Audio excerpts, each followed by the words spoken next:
In our 8 years of love, Martin also hated my best friend for 8 years. What right does she have to comment on us? Stay away from her. But later, it was he who started to approach her. The engagement ring I had waited for 8 years to receive became the Children's Day gift he gave her. When I cried and questioned him, he mocked me instead. Isn't she your best friend? Why are you being so hypocritical? Chapter 1. When I walked out of the lab, I happened to see a WeChat article about a senior's engagement. My fingertip paused on the screen for a moment. Still, I clicked like and sent a screenshot to Martin. It took him a long while to reply. Just a few words, that's nice. I stopped walking. Are you busy right now? After quite some time, he finally sent another message. Yeah, the carelessness and coldness in his tone, even through the screen, still seeped through the words. Then go ahead. Focus on your work. I had originally wanted to half-jokingly ask him,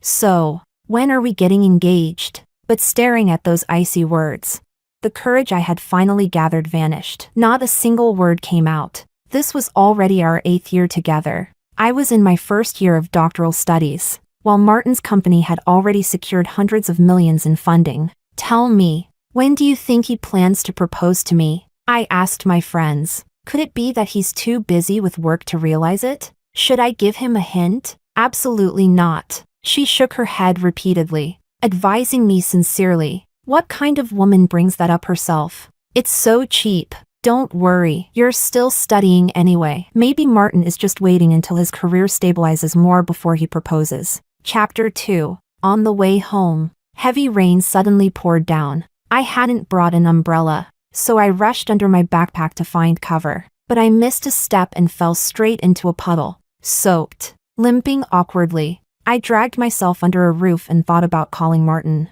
No answer. I typed out the message. I hurt myself. Can you come pick me up? Just as I was about to hit send, my eyes shifted, and through the floor-to-ceiling window, I saw Martin inside a restaurant. He wore a white shirt, sleeves casually rolled up, his gaze relaxed and warm, fixed on the person across from him. Sitting opposite him was my best friend, Esther. She held a red velvet box in her hands. Inside a sparkling pink diamond ring. The rain roared, and the glass separated us. I couldn't hear a sound, but I clearly saw her lips. Thank you.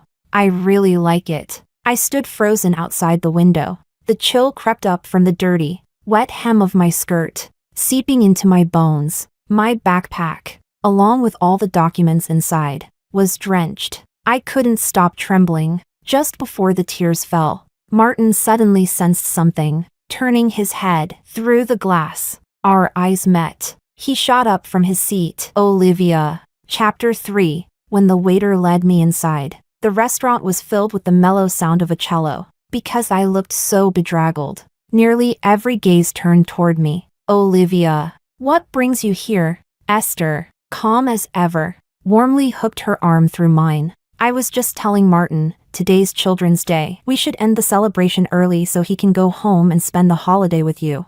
I looked at her. Celebration? Yes. The company finally signed a big contract today. We were going to celebrate with everyone, but they all went home for the holiday, so it's just poor Martin and me left here. What's so special about Children's Day? Martin frowned slightly, let out a mocking laugh, and said, Don't assume Olivia is as childish as you are. Though she was only interning at his company, Esther wasn't afraid of him at all. She simply rolled her eyes. Yes, I'm childish. But our great Martin is always the most mature one. It was an easy, familiar banter, not hostile, but rather flirtatious, like teasing between lovers. I blinked away the raindrops clinging to my lashes, fixing my gaze firmly on Martin. The ring. Why did you give her a ring? He hesitated for a moment before saying, It's Children's Day, just a toy for a little girl. I turned to Esther, just in time to catch a fleeting smile in her eyes. Cold,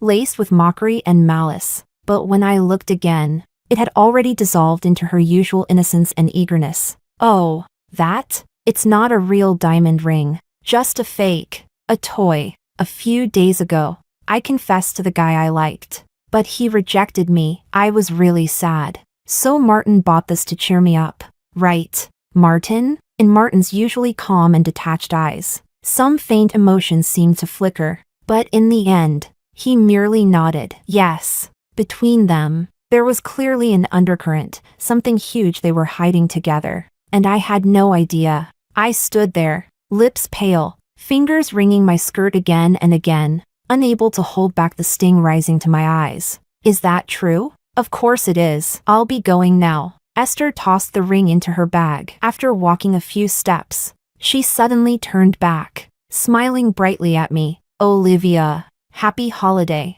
Chapter 4. The cello music kept playing. I asked, who's the guy Esther had a crush on? No idea. That ring. I want one too. It was just a toy for a little girl. Do you really need one too? Can't you be a bit more mature? Martin sat across from me, glancing at my leg. Have you eaten? Do you want to take care of that wound first? I took a deep breath, forcing down the tremor in my voice. Martin, do you remember? Back in high school, when I fell during the relay race and hurt my leg, you didn't even ask anything. You just rushed to the infirmary and brought back medicine and bandages for me. His expression grew colder. Olivia, what are you trying to say? What was I trying to say?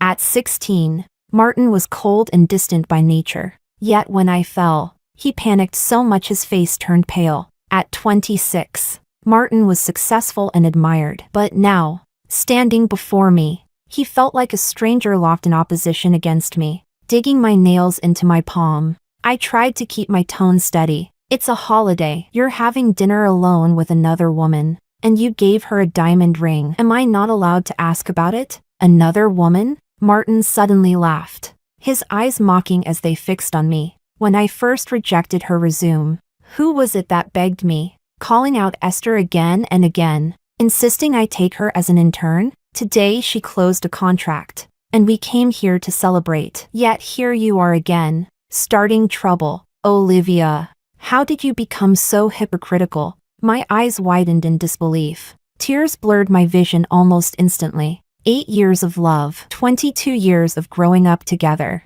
every upheaval in life we had endured side by side. At his parents' funeral, Martin had clung to me, red-eyed, unable even to cry aloud. I stroked his hair, holding him as I wept with him, searching for words to comfort him. You still have me. You'll always have me. Later, when my parents divorced and my father schemed away most of our money, even my tuition. Olivia, just focus on school. I'll take care of the tuition. He had looked at me so seriously. I'll make sure you live a good life. We had walked through those hardest times together, finally reaching where we were now. I never imagined Martin would judge me like this. We've been together 8 years. You've never given me a ring, yet you gave one to her. Am I not allowed to ask? Martin, am I not allowed to ask? I wept as I demanded an answer, but he only looked at me with a calm, indifferent face. In the dim restaurant corner, beneath the yellow light,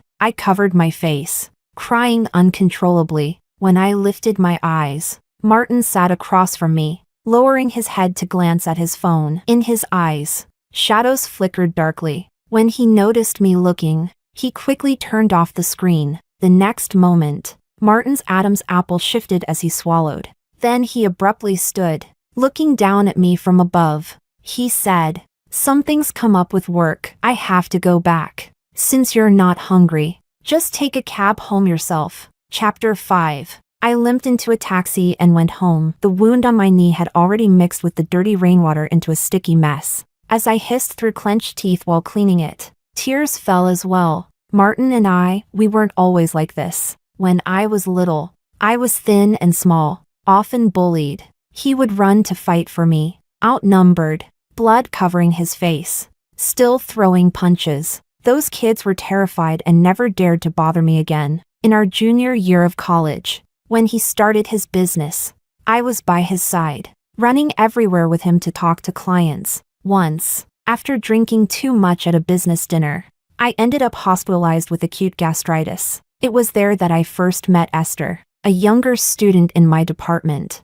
The more time we spent together, the closer we grew, and eventually she became my best friend. At first, she couldn't stand Martin. "Olivia, you're giving your whole heart to your boyfriend, but is he really worth it? He's building a business and letting his girlfriend drink herself into the hospital to land clients? Pathetic. Martin hated Esther too. After I was discharged, he went to the notary office and transferred half of his company shares into my name. What right does she have to judge us? Stay away from her. I had never been strong-willed, always caught in the middle, trying to mediate, always in vain. I still remember once, I missed Martin's call because I was out doing nails with Esther. He drove through a downpour to find me, standing at the doorway, his voice cold. Olivia, come here. Esther, blowing on her freshly painted nails, raised her brows with a smirk. What is it this time? Sending Olivia to drink for your lousy company again?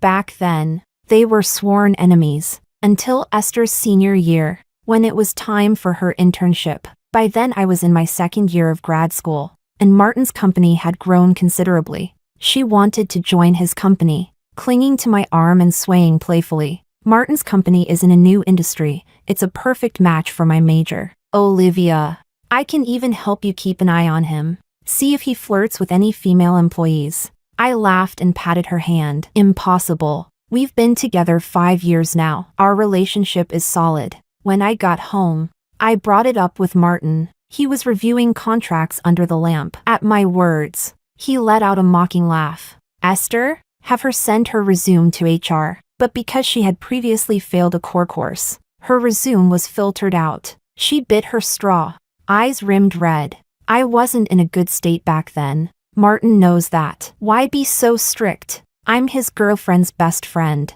For God's sake. That night, when I got home, I pestered Martin, acting spoiled. Esther really wants to intern at your company. Martin, please help her out, okay? It's only 3 months anyway. Her family's well off. Maybe they already have plans for her. She probably won't stay after graduation. He gazed at me under the lamplight, eyes dark with an emotion I couldn't quite read. Are you sure? I nodded and threw my arms around him. Martin, you're the best. But I had guessed wrong. Because of her excellent performance during her internship, Esther naturally stayed on after graduation, and she's still there now. Chapter 6. After tending to my wound, I tossed out the pile of bloody, dirty tissues. After some hesitation, I still called Martin. He didn't pick up. An hour later, he finally called back. When I answered, the line was silent, only the sound of his slightly hurried breathing echoed.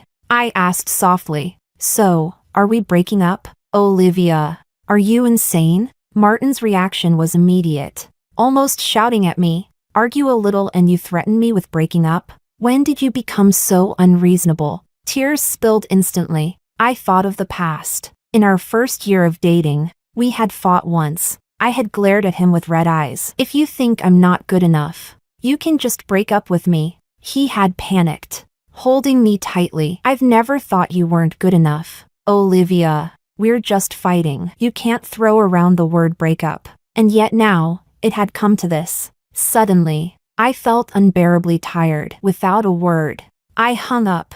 When I woke, the rain outside had stopped. The house was empty and silent. Martin hadn't come home all night. Maybe because of being drenched last night. My throat burned like fire, and sharp pains tore through my stomach. I swallowed 2 pills and forced myself to head to school. Martin and I stayed in Cold War for 3 whole days. At noon in the cafeteria, Esther suddenly sent me a message. Olivia, where are you? Let's have lunch together. Chapter 7. Did you have a fight with Martin? Olivia, don't be mad. He didn't mean it. Recently, one of the company's projects was leaked, and they lost an order because of it. He's been frustrated, so he took it out on you. In the cafeteria, Esther sat across from me. My eyes drifted downward to her slender, pale fingers, where the pink diamond ring sparkled. My throat felt blocked by something invisible. I swallowed with difficulty, speaking softly. He never told me that. Esther's eyes curved as she smiled. You've been so busy. He probably didn't want to bother you. But why did you know? When our eyes met, it was as if she could guess what I was about to ask. She laughed. Olivia, did you forget? I work at Martin's company. Of course I'd know what he knows. She laughed again, lowering her head to glance at the lit-up screen of her phone. Looks like you're done eating. Let's head out. Outside the cafeteria's southwest gate, a familiar black Porsche was parked. My steps froze as I watched Martin step out of the car, expression cool, eyes settling in our direction. His gaze slid past Esther's bright smile and landed on me. Esther's tone was light. Martin, I brought Olivia out. I've got something else to do, so I'll leave first. Martin frowned. Where are you going? Esther stopped and turned, narrowing her eyes with a playful smile. The guy who rejected me the other day suddenly said he wanted to talk again. I'm going to see him now. With that, she left without looking back. Martin pressed his lips together, his expression darkening. When I got into the car, I could still feel the gloom radiating from him. Chapter 8. Are you still angry? When I asked, Martin turned his head, as if suddenly snapping back to himself. No, he spoke indifferently, then started the engine. The car filled with a strange silence. My eyes wandered unconsciously until they froze on something in the corner. It was a glittering object, catching the sunlight streaming through the window. I picked it up. It was a Mayumi rhinestone hair clip, the one Esther often wore. A flood of emotions surged through me, like thick liquid wrapping around my heart. The suffocating weight made me clench my palm around the clip, the sharp edges digging into my skin. I took 2 deep breaths, trying to make my voice sound calm. Did Esther sit in your car? Martin answered lightly. She said she was going to find you, so I gave her a ride. Then why the passenger seat? And under what circumstances would she lose a hair clip in the corner, without even noticing when she left? My voice trembled. Martin, what now? He turned his head slightly, impatience obvious in his tone. Do you know the guy Esther says she likes? Does he really exist? At that moment, the light turned red. Martin slammed on the brakes. He turned to me, eyes sharp. Olivia, are you being paranoid again? His tone was cold. Aren't you two supposed to be best friends? If you're so suspicious, why not just ask her? Can't I ask you? My eyes reddened. Martin, you used her so-called failed confession as the reason to give her a ring. Am I wrong to ask you about it? After all this, isn't it just jewelry you want? When the light turned green, Martin restarted the car and switched course to the nearest mall. He strode ahead, gripping my wrist tightly, dragging me into a jewelry store. Since you're so unbalanced, pick one yourself. Bright lights illuminated the sparkling gems and the glass counters. Because of Martin's obvious cold sarcasm, the sales clerks hesitated, staying back, too cautious to approach. Suddenly, exhaustion and helplessness filled me to the brim. Before this, I had imagined countless times what it would be like, Martin and I, here together, choosing wedding rings. Back in my first year of college, when I worked part-time, I had passed by this very place. We had leaned close, looking down at the price tags together. After much hesitation, we bought the cheapest pair of silver rings. Martin had held my hand tightly, his voice hoarse. Olivia, when life gets better, I'll buy you the most expensive ring in this store. I had smiled, squeezing his hand in return, giving it a little shake. But I don't even like expensive things. As long as it's from you, it doesn't matter what it is. Chapter 9. The second week, Martin went to another city to negotiate a contract. That morning, I saw Esther's new post on WeChat. It was a picture of distant clouds outside an airplane window, with my senior on a business trip. Martin, who hadn't spoken a single word to me for 3 days, gave her a like. He even commented, "Crazy girl." Esther replied to him, "It's the perfect match with someone mature and steady." Before I could even ask, she came to explain to me on her own. Olivia, don't overthink. I posted it on purpose, just to provoke the guy I like. He keeps stringing me along. You and Martin have known each other for more than 20 years, and the two of us are also best friends. Do you really think I'd deliberately come between you? At this point, she paused, and her tone even carried a faint smile. About last time, I already helped you teach him a lesson. Martin also promised me that once this contract is signed, he'll propose to you when he comes back. The call ended. I stood in the laboratory, utterly at a loss, until a senior called out from the front. Olivia, the results of the school's physical exam have come out. The hospital corridor bustled with people, the heavy smell of disinfectant lingering in the air. The thin stack of papers in my hand seemed to weigh 1,000 pounds. Inside the consultation room just now, the doctor had spoken with a grave expression. Olivia, the tumor in your stomach needs to be surgically removed. After removal, we'll run a pathology test to determine whether it's benign or malignant. My throat suddenly tightened. What if it's malignant?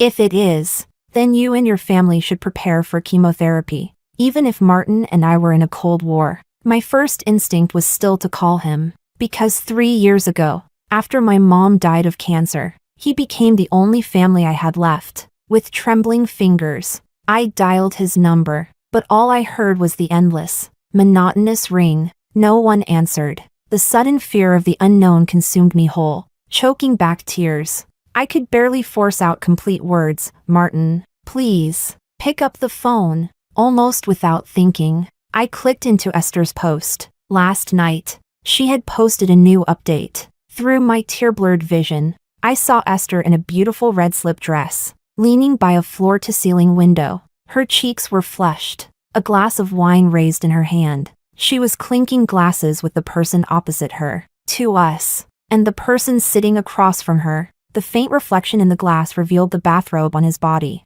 and on his wrist, the red string talisman I had once climbed 30,000 temple steps to pray for. That was Martin. Chapter 10. It felt like the string of emotions inside me snapped all at once. Before I knew it, I was already in a car headed for the airport. I couldn't wait another second. I needed to find Martin and ask him face to face. On a weekday, the airport hall wasn't too crowded. A sudden cramp twisted in my stomach, and clutching my ticket, I staggered into the restroom. Since I hadn't eaten anything that morning, I knelt over the toilet, dry heaving for ages, but nothing came out. Leaning against the partition wall, I tried to catch my breath. Not far away, a voice I knew all too well suddenly rang out. Take it easy. The door isn't even locked. It was. Esther, wasn't it you who wanted the thrill, insisting on doing it here? Martin's voice carried a suppressed hunger. If it hurts, bear with it. Don't expect me to go easy. Esther let out a laugh. So ruthless. Do you treat Olivia the same way? Oh, right. I think she even called earlier. Are you really not going to answer? Shut up.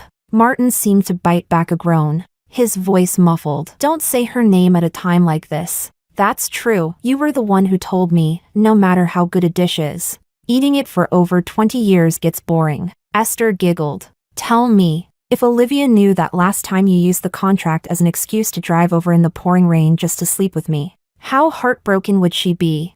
It felt like all the blood in my body froze in an instant. The voices were so close, yet they sounded as if they came from a faraway place, drifting through a haze, echoing in my ears.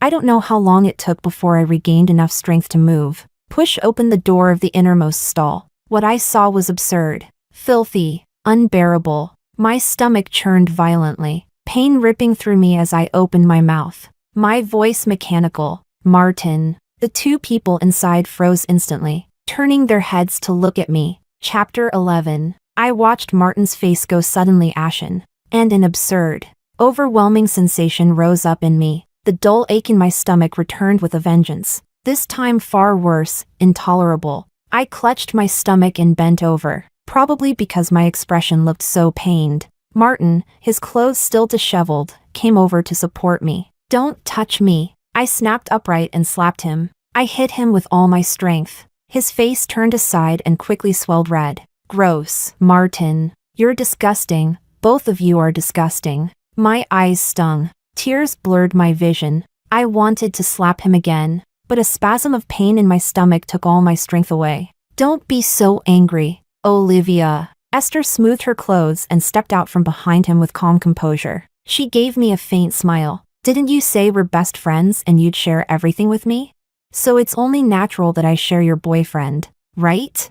The ringing in my ears grew louder. Fractured fragments of the past flashed through my mind. That rainy evening, through the window, Martin put the ring on Esther's finger. When I was crying and gasping for breath, he was on the other side, reading her flirtatious messages. Esther's red slip dress, the clinking wine glasses, the rhinestone hair clip she deliberately left on Martin's passenger seat, the enormous secret they had kept together. At first they were at each other's throats. Esther called him by his name. Later she started calling him Senior Martin. I trembled and stared at them. So there was never a failed confession, or a person Esther liked. All along, the two of you were tangled up in this. Disgusting, both of you. Really. A fierce nausea collided with the churning pain in my stomach. Everything went black, and I lost consciousness. Chapter 12. I woke up in the hospital. Esther was nowhere to be seen. Only Martin sat at the bedside,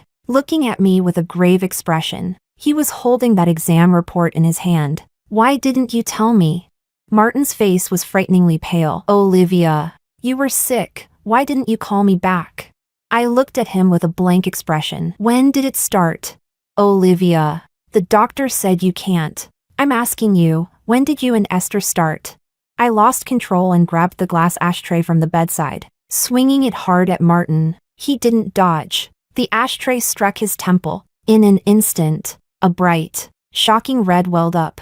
Martin closed his eyes for a moment and spoke hoarsely. It was 2 years ago. Before she started interning at the company, Esther came to me asking for an internship at my company. I refused her at first, and I said things that were harsh, you know. Olivia, I've never gotten along with her, but after I scolded her that day, she didn't fight back. She cried. That night she was drunk and ran to the company parking lot and stopped my car, asking me if I could never stand her. Olivia. At first I pushed her away. I even filtered out her resume, trying to cut off any possibility, but you insisted on hiring her into the company. How absurd. I curled my lips in scorn. So you cheated. You and my best friend hid it from me and betrayed me. And now you blame me?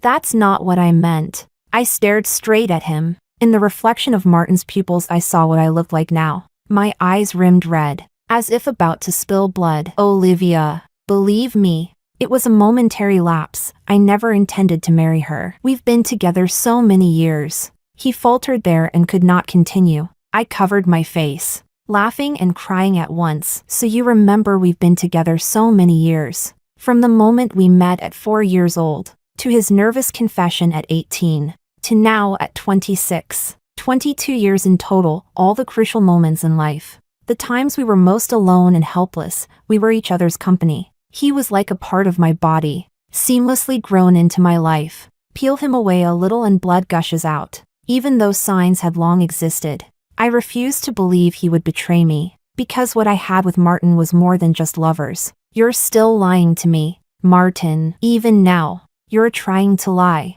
I looked up at him. I don't believe you didn't know. I've been waiting for you to propose. There was never any so-called guy who rejected Esther. That never existed. You know exactly what you were thinking when you gave her the ring. You cheated. Your heart drifted away. And now you tell me you never intended to marry her. Martin, why should I believe you? He stood stiffly in the hospital room. The brightness in his eyes dimmed inch by inch. After a long while, with a hoarse voice he said, whether you believe me or not, I really never wanted to break up with you. Olivia. Chapter 13. Martin dropped everything at the company and came to the hospital whenever he had a spare moment. But on the morning of my surgery he didn't show up. He only arrived, breathless and belated, after the anesthesia wore off, standing at the ward door, gasping, I'm sorry, Olivia. I'm late. Soon after, I scrolled through WeChat and saw Esther's update. She was lying on a messy hotel bed, smiling at the camera and making a provocative gesture. I knew she posted it on purpose for me to see. That night, the moon was bright and the stars few. I lay in my hospital bed, the smell of disinfectant heavy in the air, unable to fall asleep. Whenever I closed my eyes, the 18-year-old Martin appeared before me. He wore a freshly washed white shirt. Standing beneath the wisteria, his hands were clasped behind his back, nervously holding a bunch of white roses. He looked at me in the summer breeze, the boy's face openly full of love. Olivia, the college entrance exams are over, date me. I'll go with you to a city, to a university, for the decades after this. We'll never part. We were so young then. Martin's eyes shone like the stars of the whole world. I took the roses, nodded frantically, and leaned in to kiss him. 18-year-old Martin was awkward and nervous. In his fluster he bit my lip. A flush spread from his ear to his cheek. He looked at me and whispered, "Olivia, I'll practice and get better." But when I opened my eyes, it was all a bubble of yesterday. Only 27-year-old Martin stood in front of me now. His expression drained of color. "Olivia, forgive me this once." I pushed him off the bed with a blank face. Outside, the sky was fully bright. The doctor called me to the consultation room. Martin wanted to come in, but a nurse stopped him at the door. "What is your relation to the patient?"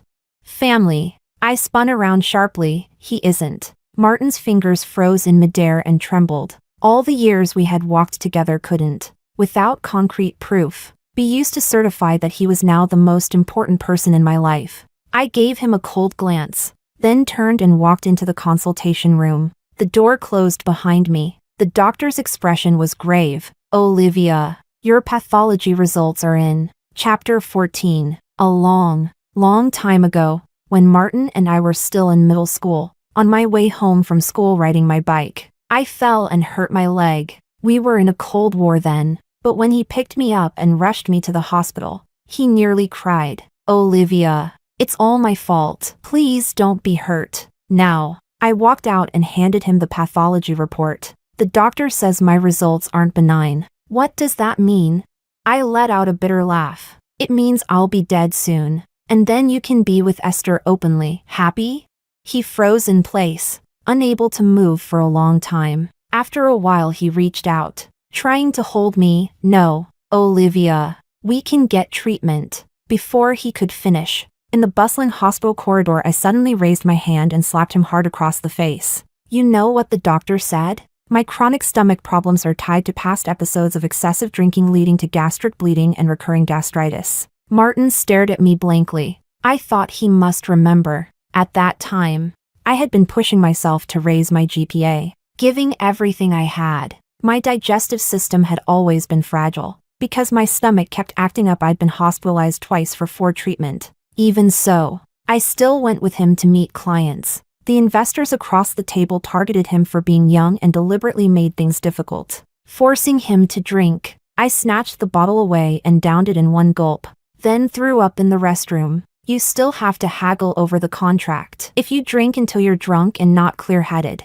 a lot can go wrong. Back then, Martin held me with red-rimmed eyes. He promised to give me the best life. All lies. All of it lies. Fear and rage burned hotter and hotter in me. Even my blood seemed like magma, boiling and rampaging. I gasped for air, raised my hand again, and slapped him once more. I was about to strike again, but Martin gripped my wrist. Those eyes that had once been distant were now full of a clear, aching pain. He murmured, "You'll be okay.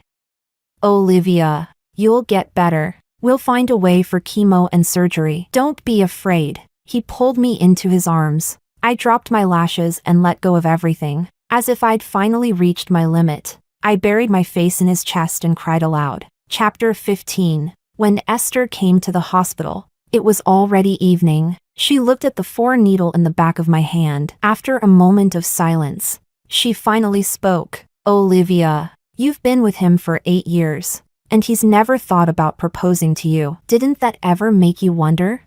I sat on the bed, head tilted back, expressionless as I looked at her. "Martin hasn't loved you for a long time. The only reason he hasn't broken up is because of years of habit. Even yesterday morning, I just cried a little over the phone, and he rushed to find me without hesitation. You saw the photos too. We spent the whole morning together." I let out a laugh. To talk about something that disgusting so openly, it's almost impressive. Her face finally darkened, her expression ugly. "Olivia, don't look at me with that expression. I've never done anything to betray you. You and he aren't even married. If he and I gave in to passion, morally we're not at fault." "Esther, who told you to come here?" Martin suddenly cut her off. He had just come back from getting me food, holding my pink teddy bear lunchbox in his hands. Esther looked up at him. "What's wrong, Senior? My best friend is sick in the hospital. Am I not allowed to visit her?" I watched Martin set down the lunchbox and then roughly drag her outside, through the half-closed hospital door. Their voices came through clearly. "Martin, you turn your back on me the moment you get out of bed?" Martin's voice was low, cold, merciless. "I already told you, we're finished. What happened between us was nothing but an impulse. Now it's time to set things back on track. In what way am I worse than Olivia? Whether it's family background, looks, or personality, I can give you far more than she ever could. Martin cut her off with contempt. And you think you're worthy of being compared to her? Silence followed. After a moment, I heard Esther's muffled sobs outside. Chapter 16. The next morning, Martin drove me to a jewelry store. The clerk brought over an enormous diamond ring and placed it before me. Martin held my hand, looking at me seriously. Olivia, let's get married. The clerk smiled and added, Miss, your boyfriend is so thoughtful. This is our most expensive design, one of a kind. One of a kind. How laughable. The lights were bright, the weather clear. Everything before me looked exactly like the countless times I had imagined. But staring at that ring only reminded me of that afternoon. After Esther left, he had dragged me into a jewelry store with a cold face and mocked me harshly. Isn't this what you wanted? Jewelry? Pick it yourself. Back then, the curious and pitying gazes of strangers pierced my heart like 1,000 arrows. The pain in my stomach surged again. I bent over, curling up tight. Martin's expression immediately changed. He reached to support me, but I shoved him away viciously. My nails scraped across his cheek, leaving a long red mark. With my fingers white against the glass counter, I straightened up, my voice sharp. Married? You just regret signing half the company shares under my name. Now that you think I won't live long, you want to take them back legally, right? Martin looked at me with heartbreak. For an instant, I almost saw tears in his eyes. His voice trembled. Olivia, don't think of me that way. I gasped, chest heaving, glaring at him. After all the lies, why would I believe you again? Even the day of my surgery, you were in Esther's bed. My voice caught. I couldn't go on. 22 years couldn't just vanish, even though I'd resolved in my heart. Whenever I thought of it, the pain was like being flayed alive. Martin closed his eyes. I'll prove it to you. The nurse making rounds later told me Martin didn't sleep that night. He sat in the smoking area at the corner of the hallway, finishing a whole pack of cigarettes. The next day, he contacted a lawyer and drafted an agreement. It stated that if anything happened to him, all his assets would go to me. Martin showed me the contract, leaning close against my cheek. Olivia, I truly regret everything. From the very start, I built this company for our future. I don't even know how things grew bigger and I lost myself along the way. But I really love you. His breath was hot and familiar yet foreign as it brushed my cheek. I forced down my revulsion and glanced over the terms of the contract. Once I confirmed its legality, my heart eased just slightly. Martin. I whispered his name. Do you really think we can go back? His arm tightened suddenly around my waist. Yes. I've made things clear with Esther. From now on, she won't be in the company anymore. She won't appear before you again. Not enough. I closed my eyes and said nothing more. Chapter 17. After arranging a leave of absence from school, I was admitted to the hospital for regular chemotherapy. Because of the torment of illness, in less than a month I had grown alarmingly thin. My already slender wrists looked even more frail and frightening. Whenever he wasn't busy with the company, Martin stayed in the hospital room with me, refusing to leave my side. Esther really hadn't shown up at his company again, but that afternoon, she came to my hospital room once more. Her face was pale, her expression unbearably ugly. I wasn't surprised at all. After all, once I had gathered evidence of what she had done, along with the photos and chat screenshots from Martin's phone, and sent them to the workplace where her parents held positions and to our old school's alumni group, I already guessed she would come to me. Esther's parents both worked in the system, their reputations towering. Worse, her father was at a crucial stage of his promotion. This scandal was like handing his rivals a sharp blade. As for the alumni group, word had already spread. All our old classmates knew Esther and I had been best friends. Didn't she always claim she couldn't stand Martin? Kept urging Olivia to break up? So it was just to climb up herself. Back then, she couldn't find an internship and insisted on entering Martin's company, and Olivia was the one who arranged it. Stealing your best friend's boyfriend, isn't that disgusting? I heard Olivia is sick. I skimmed through the group chat at lightning speed, then shut off my phone and looked at the furious Esther in front of me. Brave enough to do it. but not brave enough to take responsibility? I mimicked her old smile, only now, sick and skeletal. My smile no longer looked pretty. Don't worry, this is only the beginning. Esther's face turned ashen. She couldn't say a single word. After she left, that night, Martin came. His voice was hoarse. These past days, when you kept asking for my phone to look things up, was it just to find those photos and videos? If I hadn't looked, I wouldn't have known. You two are truly vile, doing things like that and still filming it. Martin's Adam's apple bobbed sharply. He stepped forward and hugged me. Stop talking, Olivia. I said coldly, if you could do it, why can't I say it? You told me you forgave me. His eyelashes trembled violently, his expression overflowing with pain. Forgiving, does that mean the past can be erased as if it never happened? I always think back on these 22 years, from when we could barely speak, to now, when we've become complete strangers. Martin, because I was certain I loved you. I chose to forgive you no matter what you did to hurt me. And how did you respond to me?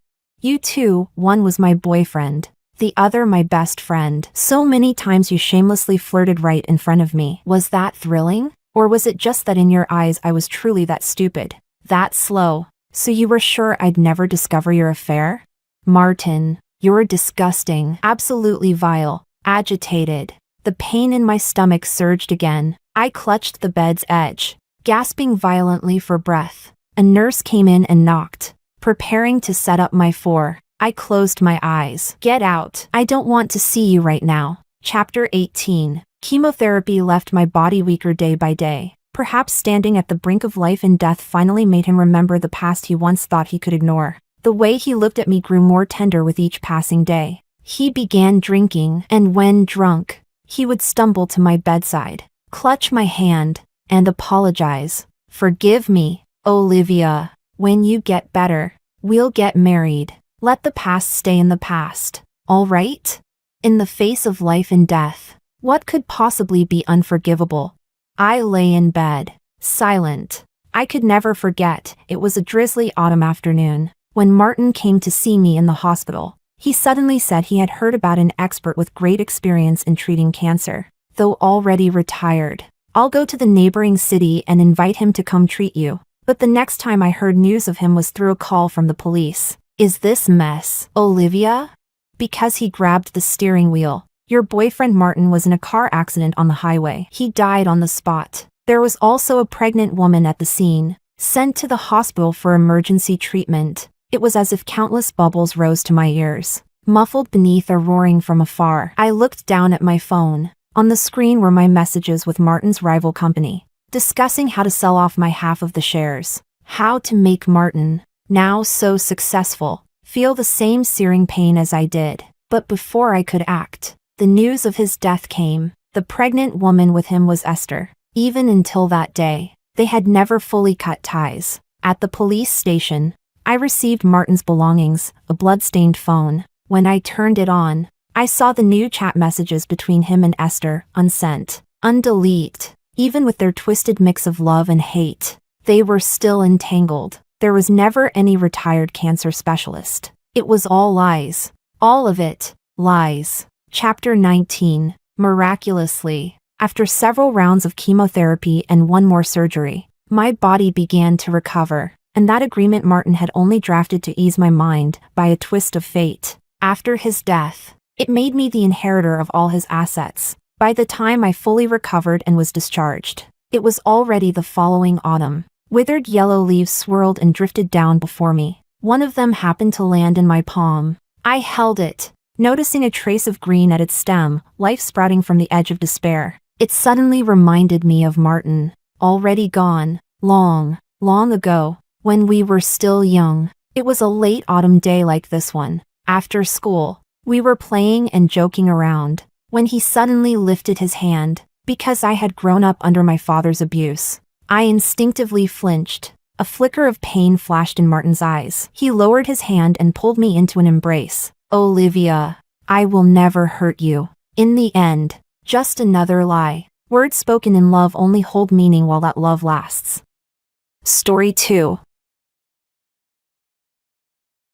My parents couldn't afford to send me to college, so I decided to apply for a student loan. When my brother found out, he offered to support me. Over the 4 years of college, I borrowed a total of 40,000 yuan from him. After graduating, he refused to let me repay the money but demanded that I cover his family's expenses instead. From my sister-in-law's clothes and bags to buying a house, a car, and raising my nephew, the cost ran into hundreds of thousands. And each time I tried to refuse, my sister-in-law would scold me for being ungrateful. Later, because of their endless demands, I worked overtime day and night, eventually collapsing at my workstation. It was only after my death that I found out my parents hadn't been able to afford my tuition because they had given all their savings to my brother and sister-in-law. The so-called support was merely a way to make me learn gratitude. After being reborn, I returned to the time right before starting college. Chapter 01.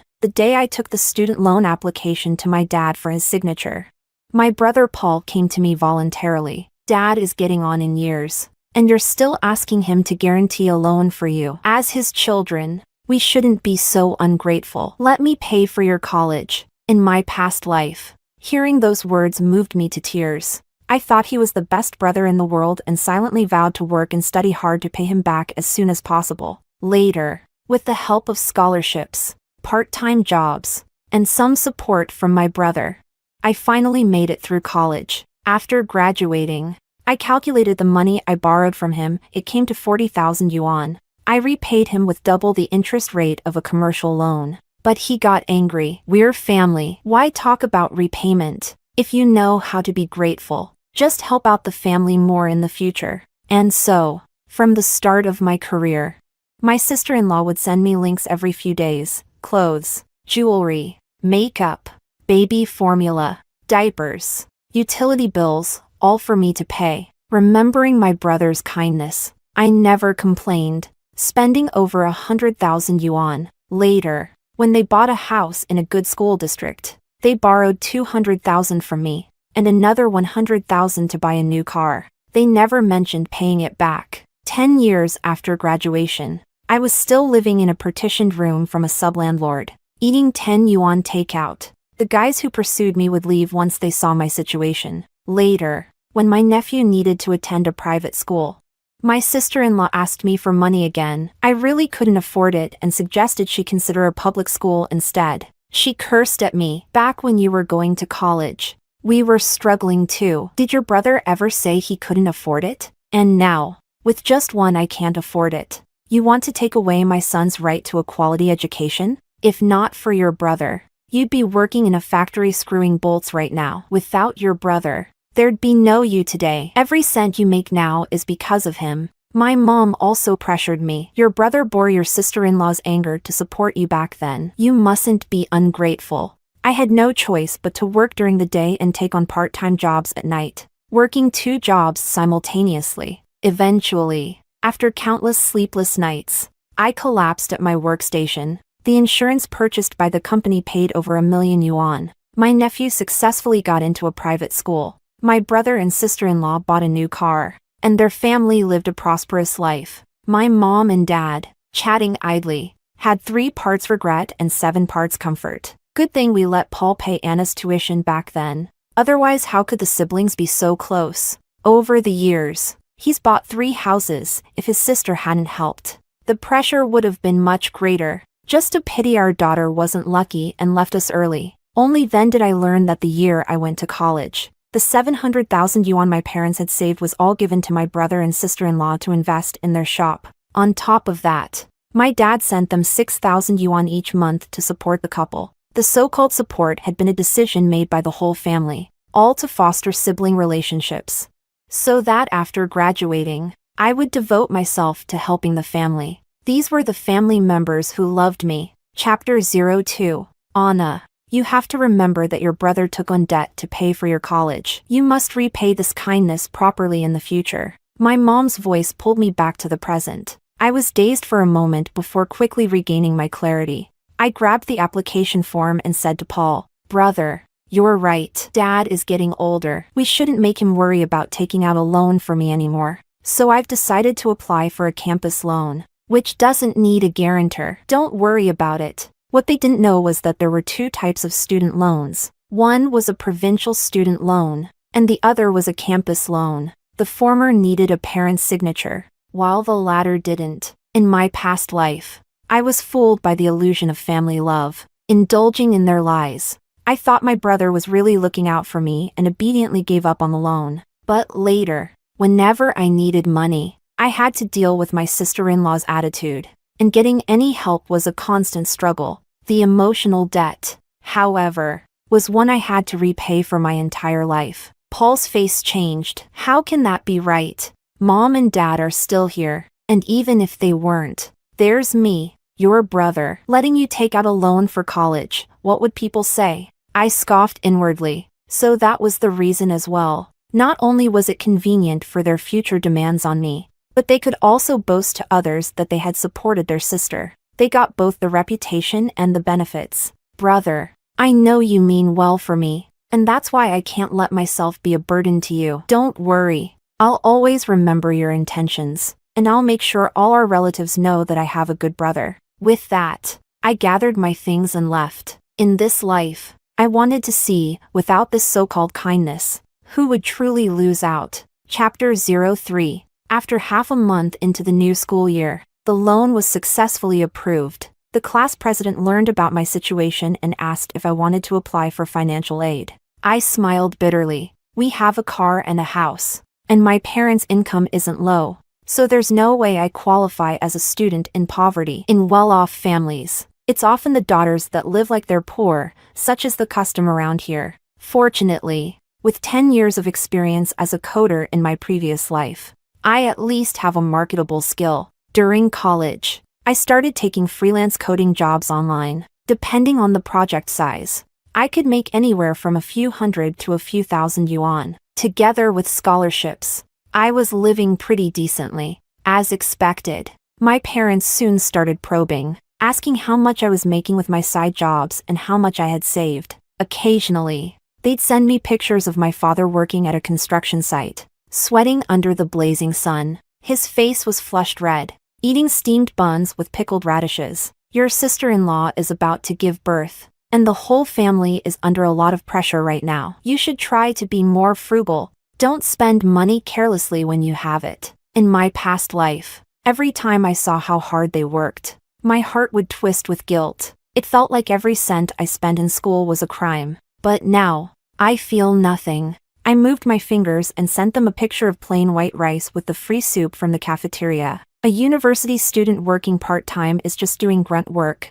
How much could they really earn? After a whole day of handing out flyers under the sun, I only made 80 yuan, and that has to last a week. I can't even afford cabbage, just the free soup from the cafeteria. Well, what can I say? I'm just a girl carrying her debts on her back. Sure enough, there was silence on the other end of WeChat. After a long while, a message finally came. Still, take care of yourself. Eat properly when you need to. I smiled without replying. There was never a lack of verbal care and advice, but the question of where the money should come from was always avoided. Chapter 04. At the end of the year, I received a congratulatory call from home. Anna, your sister-in-law just had a baby boy. You're an aunt now.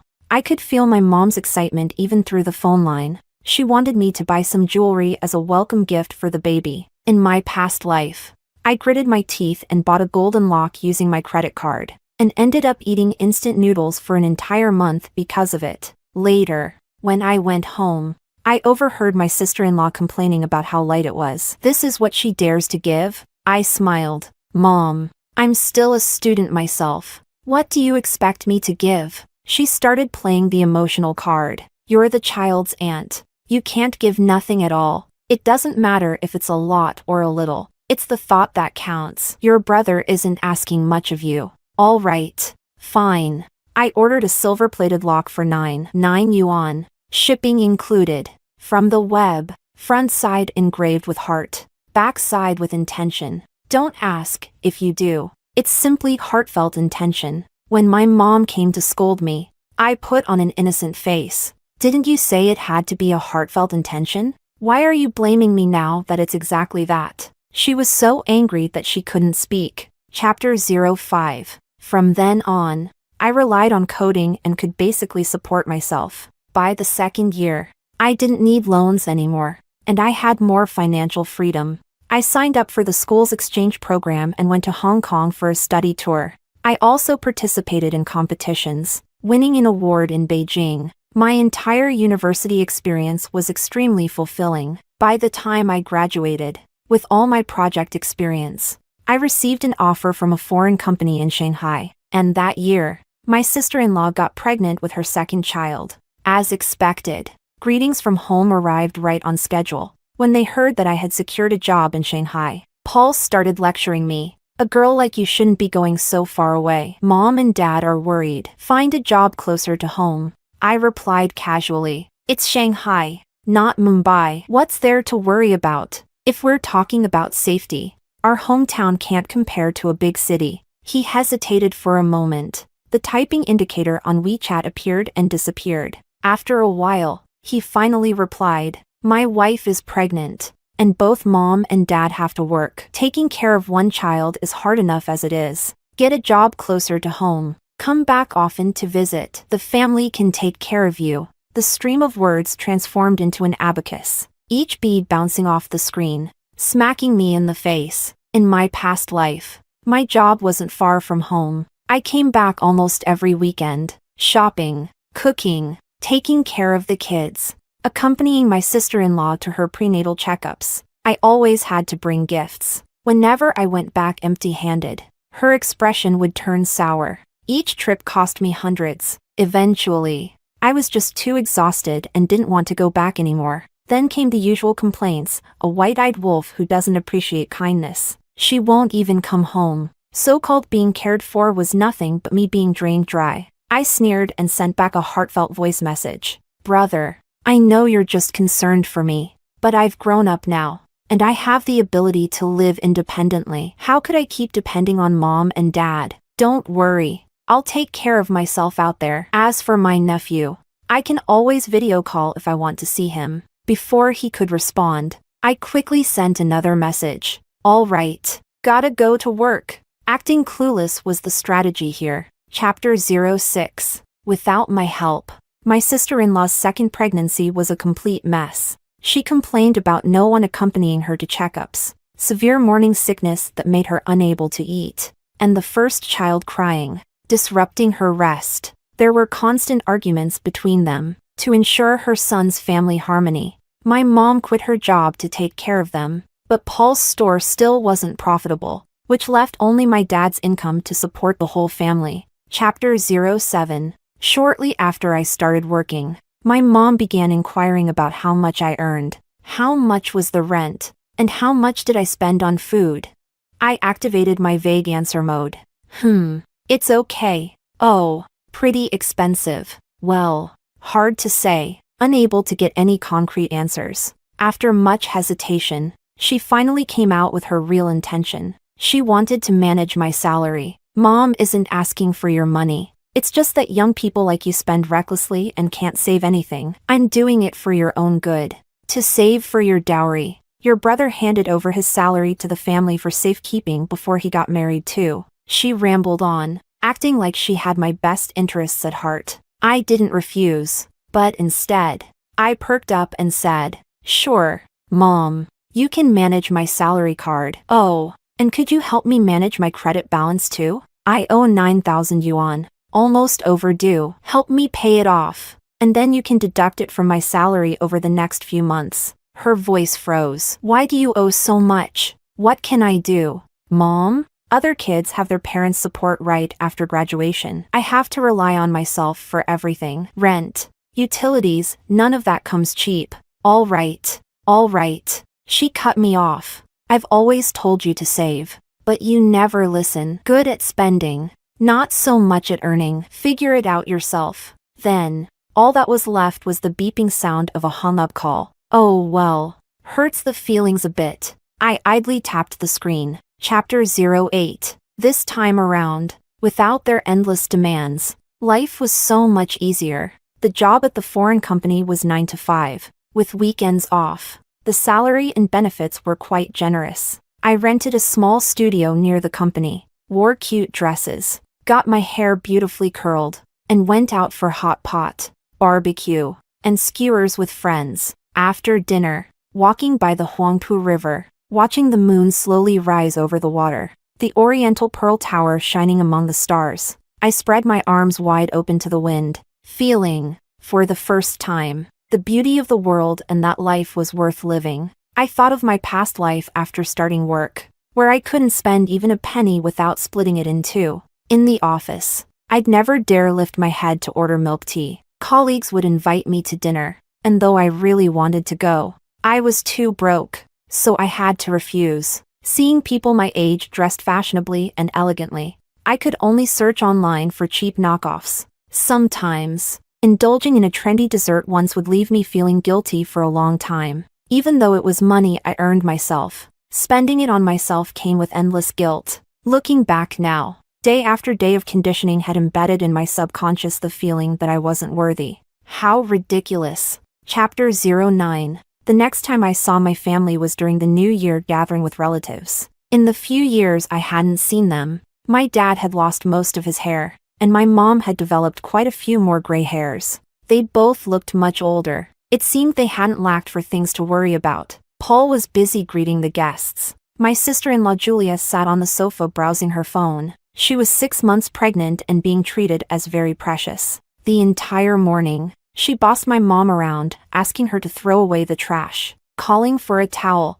scolding her for making the formula either too cold or too hot. My mom was holding her grandson while also attending to her daughter-in-law, running around endlessly. Chapter 10. At the banquet, the elders praised my brother for being capable, for having helped a sister graduate from a prestigious university, and they didn't forget to advise me. Anna, you have your brother to thank for being able to attend college. Now that you've graduated, you need to repay your brother and sister-in-law properly. Yes, exactly. One should never forget where they come from. Ungrateful people never get far. You're an aunt now. Treat your nephew and niece as if they were your own. Only then can you truly repay the love your brother has shown you. All my aunts and great-aunts chimed in, urging me one after the other. Just like in my previous life, everyone believed that he had funded my college education. Paul, with a calm face and smiling broadly, didn't deny it. I understood everything perfectly. Although, in this life, I hadn't owed him a penny. That didn't stop people from taking credit where none was due. In the years I had been away, I had no idea what kind of stories they had bragged about in front of others. I took a sip of tea, neither hurried nor angry, and said, I went to college on my own student loan. I didn't spend a penny from my brother. The smiles of my relatives froze, and the atmosphere turned awkward in an instant. Paul hurriedly said, Oh, come on. We're family, no need to talk about debts. Mom and dad were in poor health. My sister needed to go to school. As her older brother, it was only right for me to share the burden. Julia added sarcastically. Yes, although we did our best. Students these days are really high maintenance, 3,000 or 4,000 yuan a month. Just like that. Our family, unfortunately, is limited in resources. We couldn't match others. And we couldn't meet my sister-in-law's high expectations. Between the lines, they made it sound like they really had supported me. They also labeled me as vain, competitive, and ungrateful. Quite the storytelling skills. Everyone started advising me again. Your brother and sister-in-law are ordinary people. They have their own lives to live. Supporting you through college wasn't easy. One must learn to be content. I smiled. I pulled up the student loan records on my phone and cast them to the TV screen. Looks like everyone misunderstood. My brother did offer to help, but I didn't want to bother him. I managed through college on my own. The relatives looked up at the screen, their expressions stunned. I swiped my phone again, projecting an application for financial aid. Actually, I even applied for a poverty grant back then. Unfortunately, the family's financial situation didn't meet the requirements. I put on a regretful and disappointed expression. I explained it already, even though my parents earned quite a bit. My brother and sister-in-law were investing in a shop and having a second child. It was tough for them, but my teachers and classmates just didn't understand. By this point, anyone who understood had gotten the message. The relatives exchanged glances, and their expressions toward Paul and Julia shifted subtly. Paul's smile slowly faded from his face, and Julia's expression turned dark. My dad quickly stood up to smooth things over. All right. It's the new year. Do we really need to argue over such trivial matters? Hurry and turn off the screen. Let's eat. Ha. After playing dead for so long, finally showing some life. Ha. Chapter 11. After the meal, the relatives had left. The whole family looked upset. My mom pulled me over to sit on the sofa. Anna, how could you embarrass your brother like that in front of others? I acted clueless. Wasn't everyone here family? What's wrong with saying it? She was angry. Even if they are relatives, you should know what to say and what not to say. I still had an innocent look on my face, but I really did rely on myself for college. Didn't you teach me to always tell the truth? Mom? How could I deceive the elders? She stomped her foot in anger. In any case, don't bring up the loan again in the future.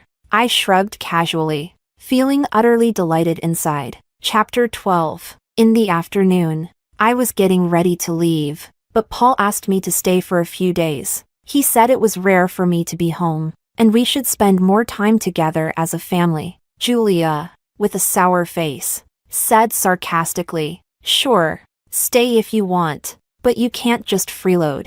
Oh, so staying in my own home is freeloading now? I looked at Paul. Brother, didn't you say the whole family was eager for me to come home? But it seems like my sister-in-law isn't welcoming me. That's not what your sister-in-law means. He pulled me aside, lowering his voice. You know, staying at home still costs money, and Julia's bound to have some thoughts about that. So how about this? You take your nephew out this afternoon, buy some things, and bring a gift for your sister-in-law. While you're here, just be helpful. Say less. Do more. Keep an eye out. And Julia won't give you a hard time. In my previous life, he taught me to behave like this too. At that time, I obediently listened to him, worked hard, gave gifts, and tried to please Julia.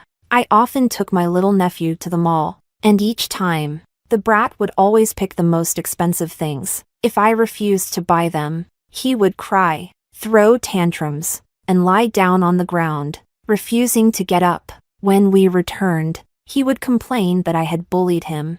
I spent the money and still got blamed. Chapter 13. I didn't respond directly. I slowly walked to my room and opened the door. Unsurprisingly, it had already become Julia's storage room. I glanced at Paul and then at my parents. Smiling, I said, "I'd like to stay, but where will I sleep?" My mom looked embarrassed and explained, "You don't come home often, so the room was empty. Your sister-in-law just put some things in there. You can make do and sleep on the sofa for these few days. Mom will make it up for you, and I promise it'll be more comfortable than your old room." I almost laughed out loud, so I had to spend money and work hard, bow down and humble myself, all just to earn the privilege of sleeping on the sofa for a few days?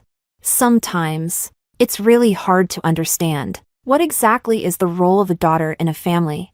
She's family, but there isn't even an inch of space for her at home. She's a guest, but she doesn't receive even the basic courtesy that a guest would. I spread my hands and sighed. My back aches from work, and I finally get a few days off, only to be told to sleep on the sofa. This is going to kill me.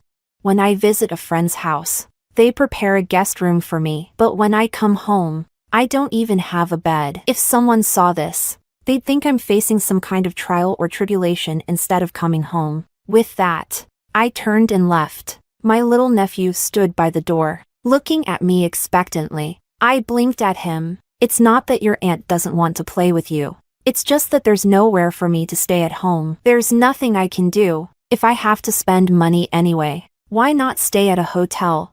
Chapter 14. The next day, I went to the countryside to visit my grandmother. I also brought some gifts for the neighbors who had taken care of me when I was young. I grew up as a left-behind child, raised by my grandmother. My parents often forgot to send living expenses. Grandma was just an old woman from the countryside who couldn't earn much, and life was tough. Seeing how pitiful my grandmother was, the neighbors would often bring rice, oil, and vegetables, and sometimes even give me treats. For a drop of water, I would repay with a spring. I have never been an ingrate. When I brought the gifts to their door, my grandmother was so moved she cried. The neighbor auntie smiled brightly, praising me for growing up so well and being so thoughtful. I happily drank tea and had lunch with them, seeing that the auntie also had 2 young granddaughters staying with her.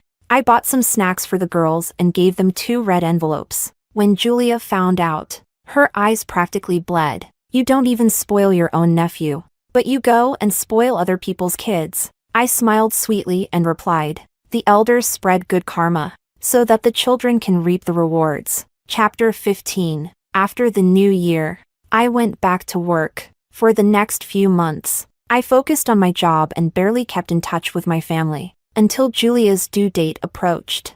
She sent me a link to a baby stroller. When we had our first child, you were still in school, and we didn't say anything. Now the second one is coming. You should fulfill your duty as an aunt, right? I checked the price, 13,000 yuan, almost the same price as those celebrity-endorsed ones. Without thinking, I refused. What normal person needs such an expensive stroller? How long have I been working? Where would I get that kind of money? She snapped. You didn't say you were broke when you spent money on strangers, but when it comes to your own nephew, suddenly you have no money, right? Your parents raised you, and have you ever repaid them? You can't even support your own brother. What daughter is as selfish as you? I sipped my coffee. Exactly. I have money for everyone else, just not for you. It's my money, and it's my freedom to spend it however I want. What are you going to do? Call the police? She was furious, crying and cursing. I finished my coffee, enjoyed a lovely tea snack, and got ready to leave work. Chapter 16. However, that same night, Paul called in a panic. Anna, what did you say to your sister-in-law? She's about to give birth, can't you cut her some slack? Apparently, after getting rejected by me, Julia had cried and argued with Paul for most of the night. Now she was feeling unwell and had been admitted to the hospital for observation. It's just a stroller, even if you can't afford it. You should have apologized and sent her a red envelope instead of saying such harsh words to provoke her. Let me tell you, if anything happens to her or the baby, you'll pay for it. His voice over the phone was seething with rage, as if he could strangle me through the line. I lay in bed, stunned. Accusations just fell on me from nowhere. I sighed. Brother, I'm not taking on such a huge responsibility. If my words alone could cause problems for your wife, then every pregnant woman who doesn't want a baby should just call me. Who needs a doctor anymore? And besides, if Julia's condition is so serious, why aren't you there taking care of her instead of arguing with me? He was rendered speechless. He angrily hung up. Chapter 17. It turned out that Julia wasn't in any real danger. The doctor said she just had some emotional distress, which caused false labor contractions. Resting for a few days would be enough. Paul even came and offered a formal apology, claimed that he was too emotional that day and didn't mean it, so I shouldn't take it to heart. After his long-winded explanation, he finally got to the point. The due date is 2 weeks away, and the public hospital conditions back home are poor. Julia's health isn't great, and she'd prefer a hospital with better service. Since you're in Shanghai, where there are many international hospitals, why don't you arrange it? My mom chimed in. Yes, Anna. After all, this situation started because of you. You should help out. Consider it compensation for your sister-in-law. The high-end international hospitals in Shanghai are the ones that cater to celebrities and international guests. Without private insurance, an average person would go bankrupt for a visit. He really had the nerve to ask. I didn't refuse outright but instead started calculating the costs. All right, brother. Do you want United Family or Jihui? The consultation fee is a couple thousand, and the natural birth package costs 70 or 80,000. You send me the money first, and I'll book it right away. Apparently, this was beyond what he expected, and his voice became agitated. That expensive? Are you kidding me? Private hospitals have fixed prices. If you don't believe me, you can call and ask. He went silent. After a moment, he spoke again. All the family's money is tied up in inventory right now. How about you cover it first? And once the goods sell, I'll pay you back. His store had been losing money year after year. Waiting for him to make a profit? Probably in the next lifetime. I shrugged. Then there's nothing I can do. I just paid rent, and I don't have a penny left. If you don't have money, why don't you borrow some from your boss or colleagues? Having a baby is a big deal. It can't be taken lightly. We're family. You should help out. Would I, as your brother, take advantage of you? I was getting more and more speechless. Borrow money from colleagues? That would be the end of my job. Brother, are you joking? The workplace frowns on colleagues getting into financial entanglements, and the company policy also doesn't allow it. He then switched to his lecture mode. If you don't say anything and they don't say anything, who would know? It's just that you're not good at getting along with others. I've always told you to be diligent at work, clean up, make tea for the boss, run errands. Once you build those relationships, you'd have no problem getting favors. My silence was deafening. It was hard to believe that these words were being said by a living person in the 21st century. Absolutely absurd. Oh, since you're so good at networking, how much have you earned? Why are you still asking your sister to pay for your wife's childbirth? Hitting a sore spot. He became furious. What are you so proud of? Don't underestimate me just because I'm struggling now. People like you with no vision won't get far. But when I start making money, don't come begging me. Me, all right. My 30-year-old youth. Chapter 18. Since she couldn't stay at a high-end international hospital, Julia started causing trouble again, threatening to get a divorce. In the end, my mom took out her savings, tens of thousands, to calm her down. Half a month later, Julia gave birth to a daughter, although it wasn't as grand as when my nephew was born. The whole family was still happy. Having both a son and a daughter is a dream for most families. Julia posted her thoughts on her second child in her circle of friends. A son having a sister means support, and a daughter has a family. When we're gone, they'll have each other in this world as companions. My children will definitely support each other, unlike some people who are selfish and cut ties with their own family. When I saw it, I found it absurd and laughable, because when I was a child, my mother said the same thing. And the reality was that after my brother got married, I no longer had a home. Chapter 19. This time around, without my support, their second child life was clearly not as blissful. The pressure of raising two kids was immense. The baby formula for my niece, the diapers, my nephew's kindergarten tuition, everything cost money. Julia insisted on premium upbringing. Everything had to be the best and the most expensive. My dad's salary wasn't enough. Even with all the subsidies he provided them, naturally, they couldn't buy a home in a good school district or get a new car like in my previous life. Their daily life was full of quarrels and chaos. Meanwhile, my career was thriving. In my third year at work, my direct supervisor resigned.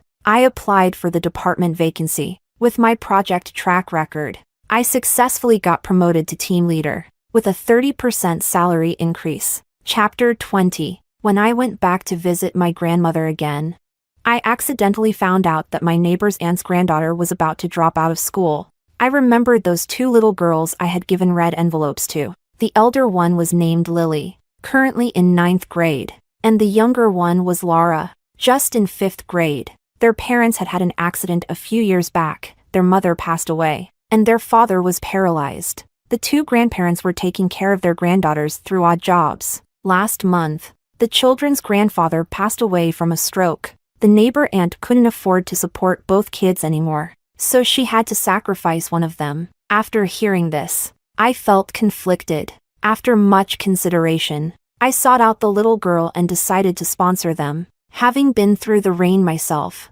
I wanted to hold an umbrella for someone else. Chapter 21. This news reached my mother's ears. She came to talk to me. Your nephew is about to start primary school, and he doesn't even have a place yet. But you're out there raising someone else's kids. I looked innocent. Those poor girls lost their parents, but my nephew still has his parents. Doesn't he? She was so mad her face twisted, calling me ungrateful and heartless. Chapter 22. 2 months later, it was my father's birthday. The family held a small gathering and invited me to come home for a meal. This time, for once, everyone in the family seemed to be in a good mood. Halfway through dinner, Paul suddenly brought up, Dad will be turning 60 this year, and it's time for us children to fulfill our duties. He suggested that we both pitch in equally to buy a retirement home for our parents. Our place is too remote, and it's inconvenient to see a doctor if anything happens. I've thought about it, and we should buy near People's Square, a good location, close to the hospital too. He spoke while showing the houses he had visited. All 4-bedroom model homes. People's Square, if I remember correctly, is also the area with the best schools in the city. I took a slow sip of my tea. If it's for our parents, why do you need 4 bedrooms? He said. We plan to live together. The kids can't do without their grandparents. And living together means I can take care of Mom and Dad. By taking care, he meant Dad would work to support their whole family, and Mom would do the laundry, cook, and look after the kids. I suppressed the irony rising within me. Whose name will be on the deed then? His eyes flickered. We're all family. Does it matter whose name is on it? If it doesn't matter, then put my name on it? I raised an eyebrow, smiling. How could that be right? It's a house for Mom and Dad.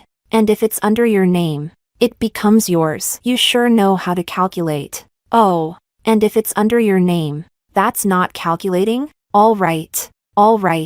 Stop fighting. My mom interrupted. We were originally planning to put it under your dad's name, but your nephew needs to be enrolled in school, so we'll just put it under your brother's. We're all family. Don't be so particular. You put in the money, and the family will leave you a room. When you get married, you'll have a place to stay when you come home for the holidays. I was amused. It had been a long time since I'd heard such a ridiculous joke. I tilted my head and observed this family. So, you want me to put up half the money for a school district house for your son? Mom, do I look like a fool? Paul wasn't pleased. What do you mean by buying it for me?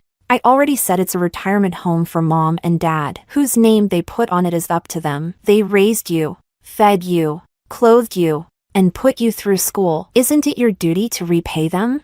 Other daughters hand over their salaries right after graduation. What have you done for Mom and Dad? How much money have you given them?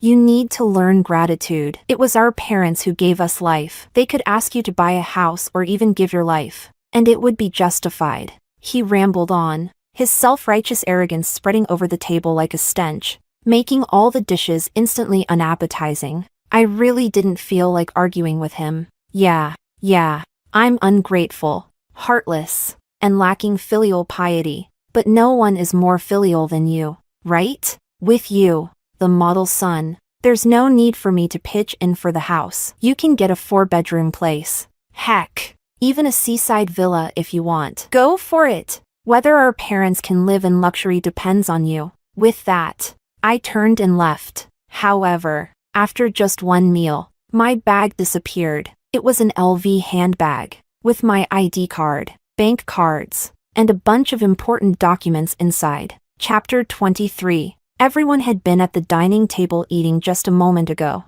Only one person had been playing near the sofa. So, I looked toward my little nephew. Julia immediately stepped in front of him, glaring at me defensively. What do you mean by that? Are you saying my son stole your things? Paul chimed in too. It's just a bag, right? Buy a new one later. Don't scare the kid.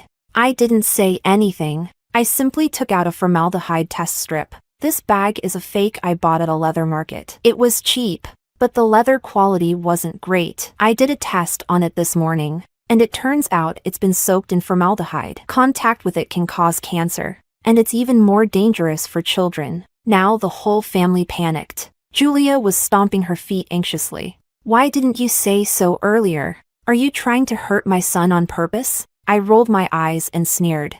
I watched as she hurriedly took my nephew to wash his hands, then rushed into the room to throw the bag out. Take your things and get out.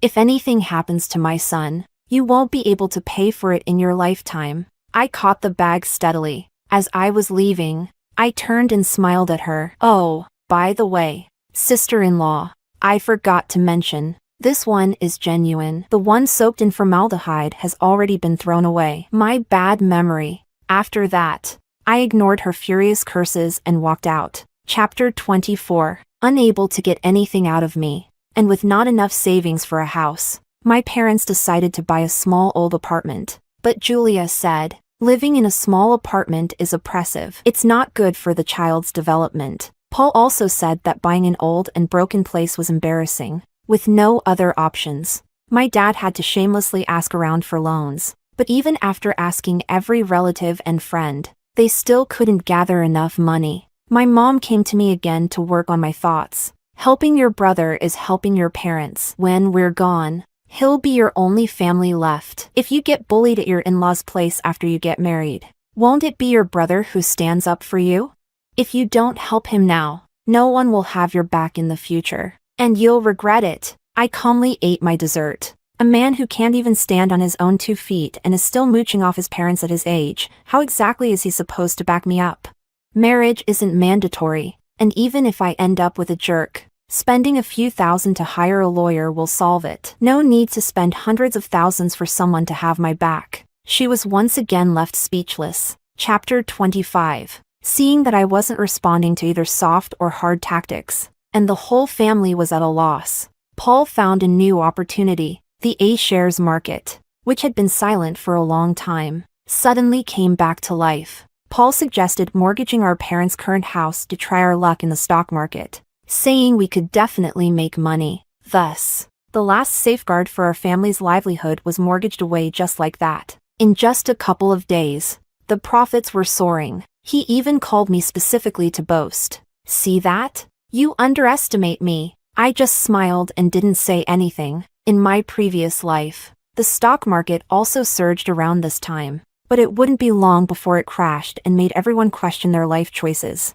Knowing Paul's personality, he definitely wouldn't stop while he was ahead. The outcome was predictable. Our parents lost their last house too, but that wasn't even the worst part. Chapter 26. A few days later, I received another call from my mom, crying her heart out. Anna, it's a matter of life and death. You have to save your brother. Paul had gone mad after his stock trading failure and tried to jump off a building. Fortunately, he was caught by the neighbor's balcony below, and now lay in the hospital with broken bones. After waking up, he insisted on seeing me. Chapter 27. I walked into the hospital room, and Paul lay there wrapped up like a mummy. When he saw me, he began to struggle. I was the one who paid for your college. You can't just be ungrateful. He actually remembered. I stood beside his bed, watching him get agitated, and laughed. You remembered the past life. Huh? Did you enjoy spending my compensation money? He was shameless. You only have yourself to blame for dying early. The compensation was for the family, so why shouldn't I spend it?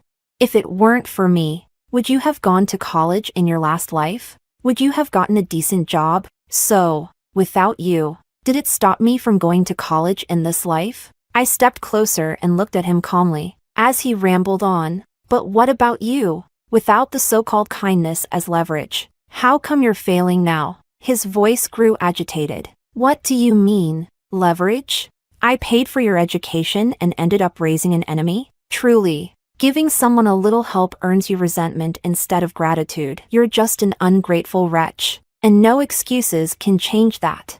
I've been called ungrateful for 2 lifetimes now. In the last life, you lent me 40,000 yuan, but you took at least 400,000 from me in return. You can't count it that way. If I gave you a bottle of water in the desert, do you just give me another bottle when you're back in the city, and call it even? Funding your education was a huge favor, and you'd never pay that back, even in 2 lifetimes. I was amused again, but was that bottle of water really yours? And who led me into the desert in the first place? Someone shamelessly occupied resources that should have belonged to me, then turned around and acted all generous while tossing me some scraps, expecting gratitude from me. It's absurd and laughable. If you want a return, then call it an investment. Don't dress it up as some grand favor to make yourself look good. 40,000 yuan. For years of time, what kind of financial product yields over 10 times the return? You talk about favors because you know, with a normal investment, your principal wouldn't even come close to the return you expect. You just want to gamble small for a big return. My voice was calm, and each word struck right at his sore spot. The muscles of his face twitched beneath the bandages, and he ground his teeth audibly. Before he could speak, I continued. Funding a college student so you can demand a lifetime of return, then why bother jumping off a building? Why not head to the university town, invest in some students, and make them pay back tenfold after graduation? You'll get rich quick.